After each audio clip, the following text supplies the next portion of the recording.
excited to see you guys again. I trust God you are doing well. I met a friend last week and he gave me a story that shocked me. He left secondary school at SS1 because of his love for ball. He had this passion to play ball and he was good at that. So he dropped out of secondary school, going to play ball and here and there. And he was in a very good thing, thinking he was making it hard. But guess what? At 29, he discovered that the team has taken him to nowhere. There have been number of promises here and there, but as we were talking last week, he has not gone anywhere. He's still in Nigeria and there's no hope.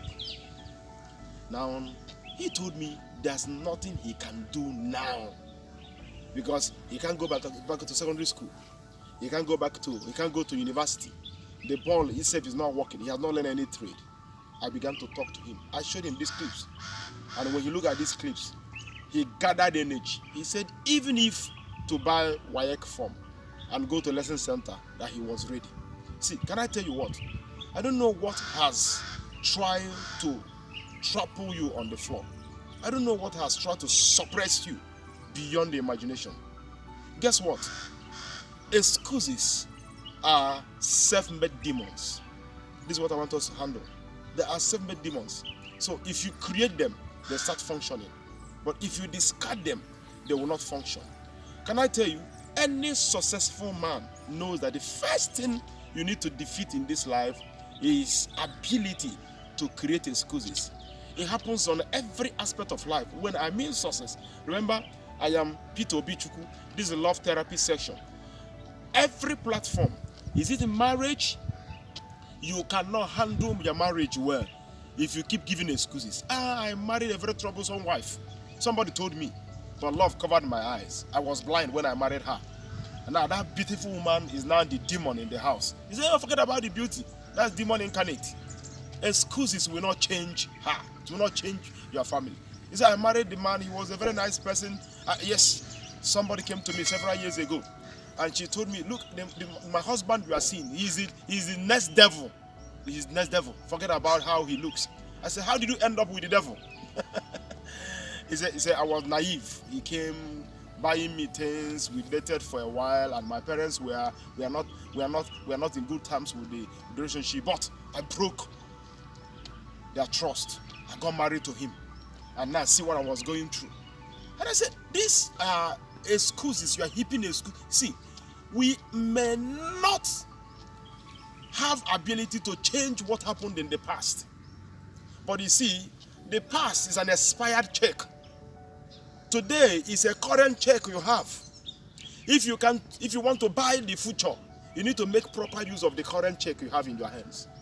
So I told her, see, forget about what the man is doing now. If you keep on heaping excuses, you will never gain your marriage. So you see, defeating excuses is needed in marriage, needed in every form of association. Is it business associate?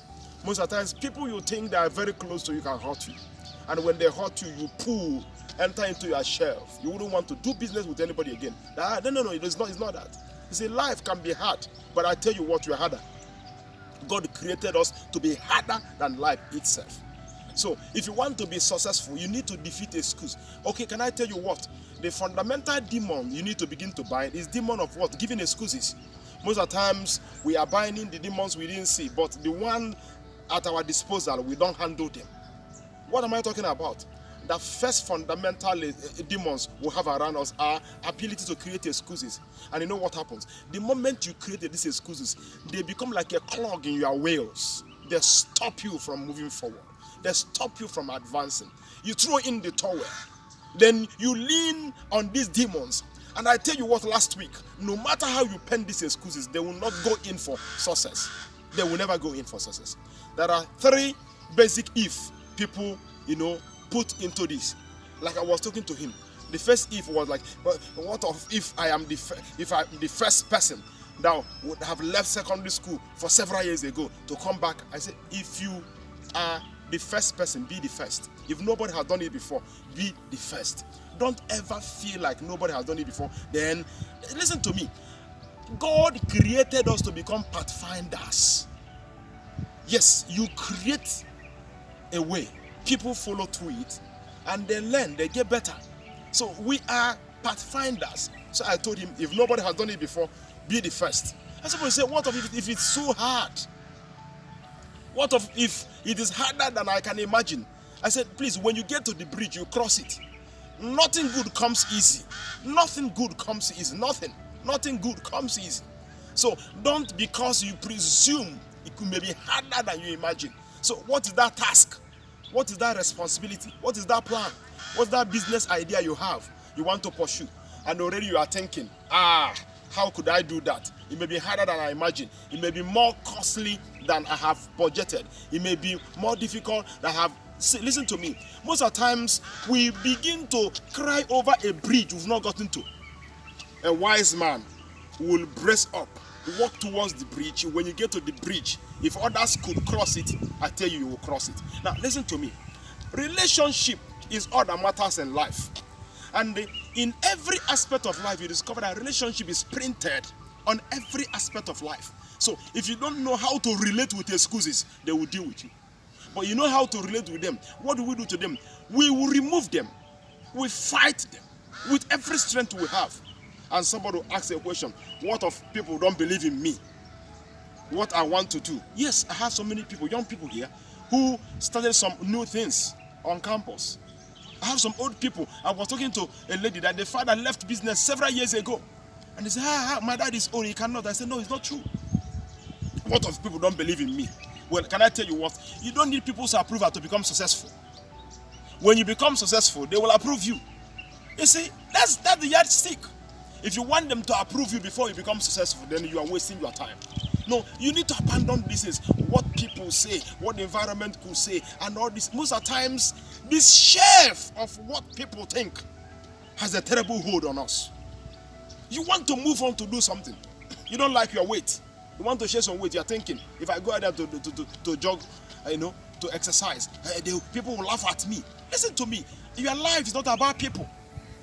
Your life is not about people. In as much as we want to live our life to make sure that people around us are happy with us, but you don't make people a functional aspect of your life. Your life begins from you. That's why when I was teaching about relationship, I said interpersonal relationship supersedes interpersonal relationship, because if it's okay with you, then you can be okay with people. So what's my advice today? Number one, fight excuses with all your strength. They are demons. If you don't see them as demons, you will not have enough energy to fight them. Like this young man, I told him, see, listen to me, you have nobody to blame. You are 29, no WAEC result, no university certificate, no boot again to play, no good team again to play, no good club again to play.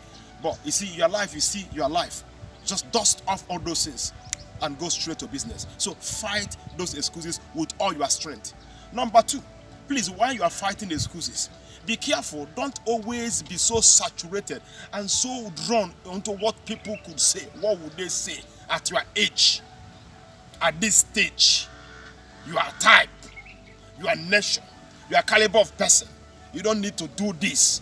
Listen to me. People can be your obstacle if you allow them. Mind this in this life. The same people that want to discourage you will be the same people that wait on the same path to cheer you up if you succeed. Why? Because it shows you that your life is in your hand. You are the one that's supposed to hold the steering, not people. And this people-oriented thing is what have stopped so many people from moving forward. Because they keep on thinking, what would my compound people say? What would other people say? Walk away from conformity. You have seen things you're supposed to do. You now begin to look for an easy bailout. You begin to look for people who are facing the same thing. After all, if this man could be there, then there's no problem. You've been a tenant for a long time, and you are saying at my age, it doesn't matter. There are people who stay walking before me, they don't have any house, so it's okay. You don't have a good car. You say, well, I'm not the only one. Then there's not much cash flow in your bank account. You say, well, I'm not the only one. And a whole lot of nonsense. So please don't conform. You see, people that fight excuses, they don't conform to what happens around. They become pathfinders, as I said earlier. They stand out. When you stand out, you discover that the same place you want to go to, there are many people that want to go to the same place. But what happens? They are waiting for who will be the first. Listen to me. Break the ice, become the first. Break this force of inertia, become the first. You know what happens? I see you succeed in your relationship. I see you become a success in your life. But listen to me. These demons of excuses must be defeated. And as you begin today, life will smile back at you. Because I tell you what, you'll be rewarded for what you accomplished, not what you have started. People have started so many things, but they stop on the way. So listen to me. When you fight excuses, it enables you to be rewarded for what you have started. Don't just be only a starter, be a finisher. See you next week.